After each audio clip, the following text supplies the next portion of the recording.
tayo.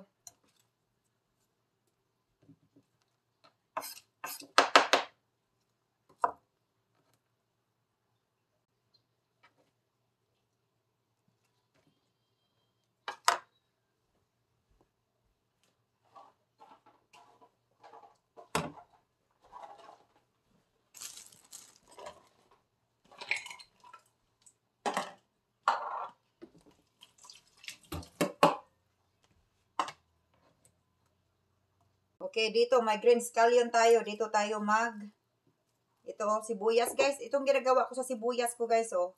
Nilalagay ko siya, tapos sumutubo lang siya. So, panay lang yung tubo ng ano natin. Ating sibuyas, ganyan, oh. Panay lang yung tubo niya. Tapos, dito lang tayo magkuha ng ano natin. Yung scallion ang dahon natin, no? Oh, ito, oh. Ayan, oh, diba? May dahon na tayo. Oh, malinis yan kasi dito lang yan sa kusina ko sa bintana. So, may scallion na tayo. Oh, ayan. Oh, bonggang-bongga itong ating kinilaw mamaya. So, ito guys. Onions ito. Dito lang, lagyan mo lang ng tubig. Tumutubo-tubo itong tumutubo yung dahon niya. So, dito lang ako namitas guys. Oh, kita nyo? Oh, tingnan nyo guys. Bigyan natin ng few days. Ang ilang araw lang, tutubo na ito. Ganon. Para makasave. Ito naman ay cilantro to guys. Cilantro.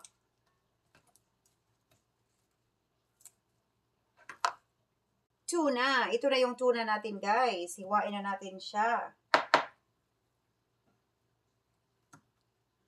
Ito na yung tuna steak natin. Ito yung tuna steak natin, no?